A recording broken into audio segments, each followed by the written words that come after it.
Alright, what's up guys? So obviously I haven't really done team builders in a while for tournaments or for WBE, but I'm going to start doing them again, and this team especially is very interesting, and so yeah, so we're gonna freaking do it. We're gonna do team builder. Let me just see. This should be what I think it is. Yeah. Okay. So this is Duncan's team. We're up. This is week 4 of the WBE. We're 3-0. We're going up against DuncanKneeDeep and the Free State Torracats. Duncan is getting married tomorrow. Actually, by the time you watch this, I'll be with Duncan at his wedding. So we had to play pretty early in the week, but Duncan's a homie, so it's fine. And yeah, basically, so Duncan's team is actually, I looked at it and I was like, yeah, it's super offensive. Coco, Gliscor, Polytoad, Kingdra, Ludicolo, Ferroseed, Mega Medicham, Bisharp, Gengar, Xatu, and Drampa. And I was like, yeah, okay, this team is like really offensive. Like, as soon as it starts to like put any pressure on it, it's just gonna fall apart, right? But then I started thinking about it, and I was like, okay, Tapu Koko, like, it can run a move, like, he has Flying EMZ, so I was like, hey, so Moongus, like, isn't that great of a counter, because he can have Flying EMZ, and he can always just U-turn out, and, like, Piloswine, he can just U-turn out on, and, like, it's really hard to hit Koko and get any damage on it, and, like, Gliscor, okay, like, yeah, I have Piloswine, but Gliscor's also, like, really mobile and can set Stealth Rocks, and, like, I can kind of wall it with Fortress, and, like, yeah, like, a Moongus can't really hit it that hard, like, I don't know, like, he could get Toxic, and, like, it's another Pokemon that, like, can run U-turn and can be super mobile, so, like, if I go into my counter, then he can just U-turn out. Polytoad I feel okay on, but the problem is Polytoad sets the rain, and something like Physical Dragonite Kingdra could be really hard to stop, because I really don't have that much for it. Like, I even my Moongus to live a hit, but, from an Outrage, but not with any chip damage, not with Stealth Rocks up. Ludicolo is not as threatening, I think, but still, just like really fast, offensive Pokemon, really strong. Ferroseed, not that worried about it, don't think it's coming. Mega Medicham, really strong. I've got Mew who can take attacks, but like nothing else on my team can really easily take Mega Medicham's attacks. Bisharp is a huge problem. Bisharp is a really big problem. There's also almost nothing on my team that wants to take a knockoff. It's like, it's funny because like a lot of my mons threaten Bisharp, but like as long as I'm on the back foot, as long as I have to switch in, then I'm going to be the one on the back foot, and I'm like I can't really counter Bisharp, but it's KOing my mon, so that's like almost impossible to deal with. Gengar, I wasn't that worried about, but then I thought about like a Life Orb set with like Sludge Wave, Shadow Ball, and Focus Blast, and its coverage does so much damage. Like there's almost nothing that can switch into it. Xatu I'm not that worried about, doesn't really do much here. I've got Tyranitar. Drampa, similarly not too worried about. It could hit hard, it gets a lot of good coverage moves against Cloud9, but I feel like I can deal with Drampa. So I'm not that worried about Drampa or Xatu, but like Gengar, Bisharp, Medicham, Kingdra, Polytoad, Gliscor, Coco, like those are such threatening mons. Polytoad not so much, but like yeah, everything else really threatening. And so even though he doesn't have the best like defensive like core, his offense is so strong that it actually makes preparation really hard. So yeah, so let's just jump into it with that. This is Piloswine. I evened it to take 3 Shadow Balls from Life Orb Gengar. I don't think he specs, because if he specs, I can go into Tyranitar and Dragon Dance up. In this game, if I can get Sticky Webs up and if I can get 1 Dragon Dance up with Tyranitar, I will win. So there's nothing on his team that can survive that, I don't think. So yeah, basically, so that's kind of the win condition that we're going for. But yeah, anyway, we're not talking about Tyranitar, we're talking about Piloswine. Not crazy about the nickname. I need a better one, but yeah, it doesn't have any eyes, so he's blind, Swine. Yeah, basically, kind of just standard here. I wanted something that, in case he was Flying EMZ Coco, I wanted kind of another answer to Tapu Koko. So that's why I have Piloswine here. I think it's overall solid mon. It's got really good stats. Obviously, its attack isn't that high, but Duncan's team is pretty frail, so even with this, Earthquake, Ice Crash, hit a lot of this team for good damage. Like, there's very little that can... Sorry, I should probably zoom in. Yeah, so there's, like, very little that can take these attacks. Like, Ferroseed, yeah, you know, but nothing can take both an Earthquake and an Icicle Crash for free. You know, it chips everything. You know, even Ludicolo doesn't want to take that damage is fine on, because Ludicolo doesn't normally have great recovery. So standard moveset here, Earthquake and Icicle Crash are really good coverage. Obviously I needed Earthquake. I could have run a different move over Ice Shard. I kind of wanted Endeavor, but I figured Ice Shard was going to be really good, because just for chipping things and for priority, I think it was like, I thought it was too good of an option to pass up. And Stealth Rocks is here just because if I get the opportunity to set rocks, like it'll help a lot with his mobility, like chipping down Coco every time it comes in, like the rain users, Gengar, breaking potential sash on Bisharp. Yeah, like Stealth Rocks are really good. I don't know if I'm going to have the opportunity to set them up, but if I can set them up, it also like it could force him to waste time defogging, which could be helpful, especially given that one chance to Dragon Dance could end the game. So don't have that much to talk about Piloswine. Again, just kind of bulky, lives Life Orb, Bisharp, Iron Head without any with this investment pretty easily. And if he's Choice Band, well, if he's Choice Band, we might have some problems, but I don't think he would be Choice Band here.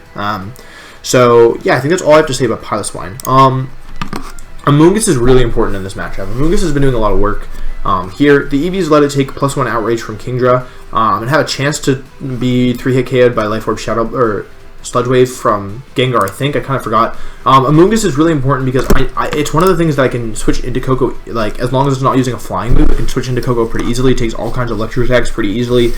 Threatens back with Sludge Bomb. Spore is also really nice here as long as he doesn't have terrain up. Spore can put everything to sleep except for, like, Gliscor, Ludicolo, Ferroseed, and Xatu. But, again, like, I don't expect to see Ferroseed or Xatu, and I don't think he's bringing Ludicolo, so really it's just Gliscor that I have to worry about not being able to put to sleep.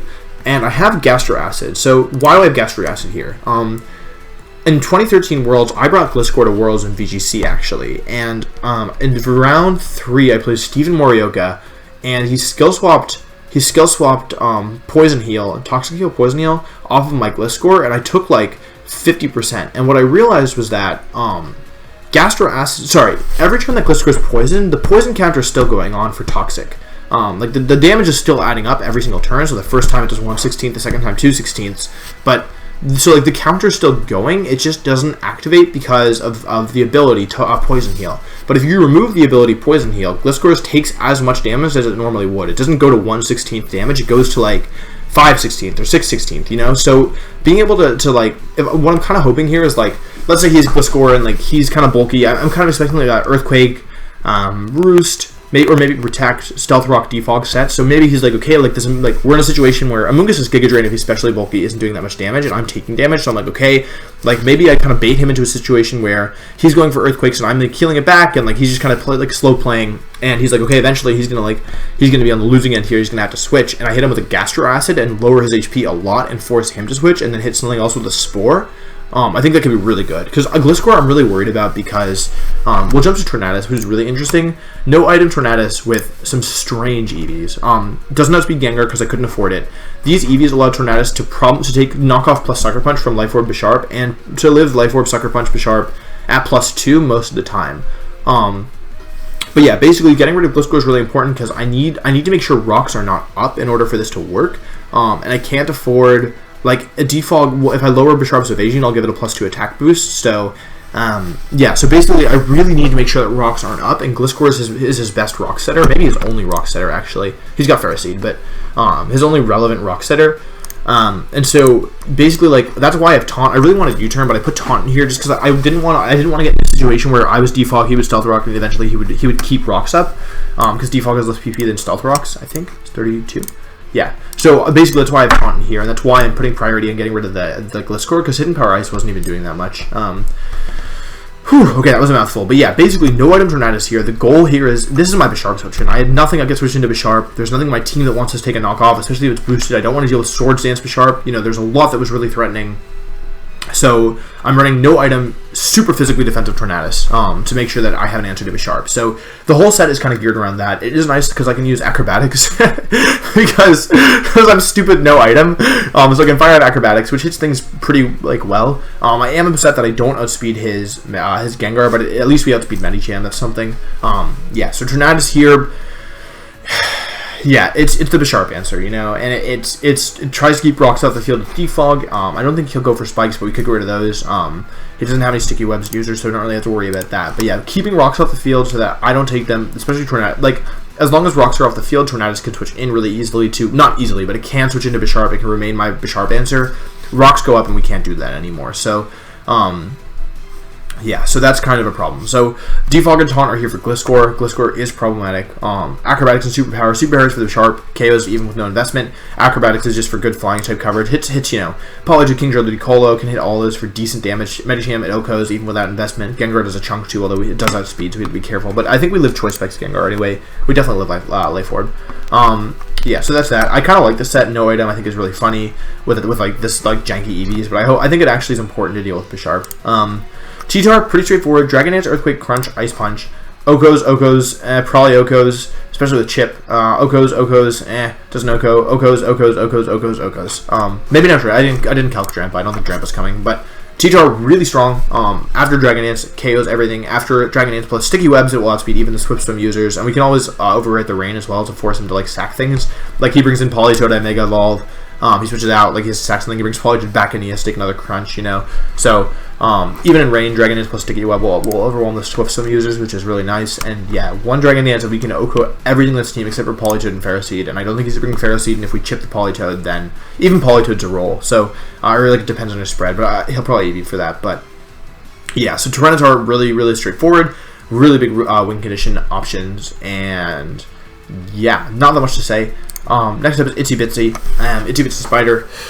Sticky Web is really good here if we can get it up and if we can keep it off the field. Also, like, he doesn't, in rain, Liquidation has a chance to, like, 2-hit KO Polytoad. So, except for the 4 times resist, like Araquanid just looks really strong. In rain, actually, I think OHKO's the whole team. Maybe not Drampa, but should OHKO, I think, everything else. Even without rain, like, he doesn't have any great switch-ins to it. So, I really like Liquidation here. Sticky Web, obviously, is really good. Leech Life just for Ludicolo. And I kind of wanted Toxic. Like, I wanted to put Toxic on here for the Kingdra, because I was a little worried about that, but I didn't want to have to worry about, like, sub-Kingdra, and I figured Protect would be nice, because my Araquanid, this is the first week I'm not running Rest. I've run Rest every other time I brought Araquanid, so Protect kind of lets me heal a little bit with leftovers, you know, kind of gives me an extra turn of leftovers each turn, and if I find out that something's choice locked, or if I'm trying to scout for a Z move, or if I'm trying to burn Electric Terrain turns, I can use Protect as well there. So I think Protect is pretty good here. Because I couldn't fit Rest and Sleep Talk, and I didn't really want to run a Chesto Berry this week, so I put Protect and Leftovers on there instead. I think that's all I have to say about Araquanid. Getting Sticky Webs up, but the thing is, I can't get Sticky Webs up until Bisharp gets knocked out. And that's kind of an important feature here, where I can't go for the Sticky Webs. Once Bisharp goes down, I can get Sticky Webs up, no problem, but if I do it before then I give Bisharp a +2 every time it switches in, so I have to be really careful about Bisharp. Bisharp is a huge problem for this team.